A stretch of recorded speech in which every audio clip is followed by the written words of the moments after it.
అన్ని సామాజిక వర్గాలను కలుపుకొని ముందుకు సాగితేనే పార్టీ మళ్లీ అధికారంలోకి వస్తుందని ముఖ్యమంత్రి టీడీపీ జాతీయ అధ్యక్షుడు నారా చంద్రబాబు నాయుడు పేర్కొన్నారు. గోపాలపురం నియోజకవర్గం నల్లజర్లలో రైతన్న మీకోసం కార్యక్రమం అనంతరం పార్టీ కార్యకర్తలకు దిశానిర్దేశం చేశారు.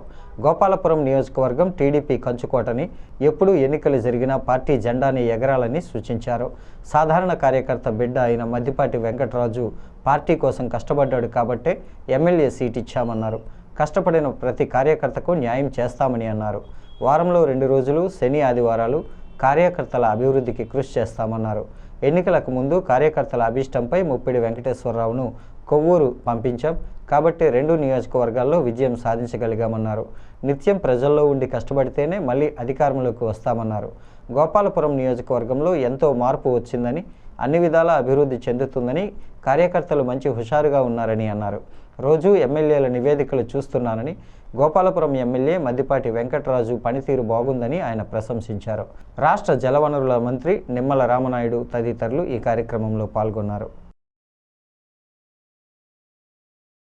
గోపాలపురం తెలుగుదేశం పార్టీ కుటుంబ సభ్యులందరికీ మనస్ఫూర్తిగా నమస్కారాలు, అభినందనలు, శుభాభినందనలు. నేను చాలా కార్యక్రమాలకు అటెండ్ అవుతాను, కానీ కార్యకర్తల మీటింగ్కి వచ్చినప్పుడు మాత్రం ఎనర్జీ డిఫరెంట్గా ఉంటుంది. రెండోది, మీ కమిట్మెంట్ చూస్తే అనునిత్యం నాకు ఆలోచన వస్తుంది. మీ రుణం ఏ విధంగా తీర్చుకోవాలని ఆలోచిస్తూనే ఉంటాను.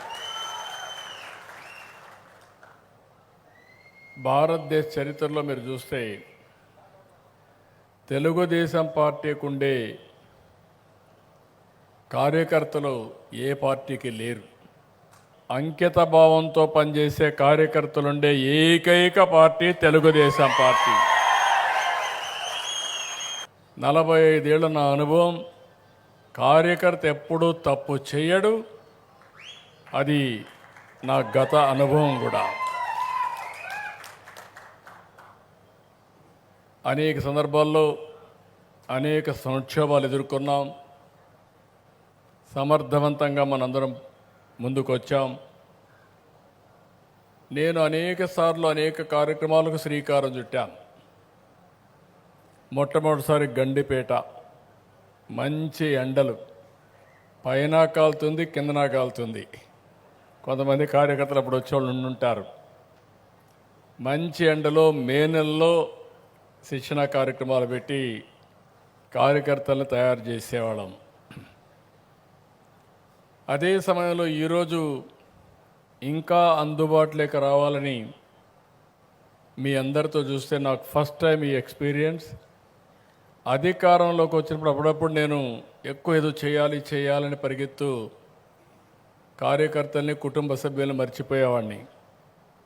ఈసారి మాత్రం విధిగా ప్రభుత్వం ఒక 2-3 గంటలు స్పెండ్ చేస్తే పార్టీలో కూడా ఒక 2 గంటలు స్పెండ్ చేసే పరిస్థితి తీసుకొచ్చాను. ఇది వినూత్నమైన ప్రయోగం కూడా. దీనివల్ల మీకు ఎప్పటికప్పుడు దగ్గర అవుతారు, మీరు ఫీడ్బ్యాక్ ఇస్తారు. దాన్ని చూసుకొని నేను కూడా పార్టీ కార్యక్రమాలు ఏ విధంగా మళ్ళీ మార్పులు చేర్పులు చేయాలనో చేసుకుంటూ ముందుకు పోతున్నాం. ఈరోజే ఒక మాటలో చెప్పాలంటే నల్లజర్లలో ఒక వినూత్నమైన కార్యక్రమానికి శ్రీకారం చుట్టాం. పంచసూత్రాలతో రైతుల దశ దిశ మార్చేట్టుగా భవిష్యత్తు ఏ విధంగా ఉండాలని రూపకల్పన చేయడానికి ఇక్కడ రైతు సేవా కేంద్రాన్ని ఎంపిక చేసుకొని ఇక్కడికి వచ్చాను.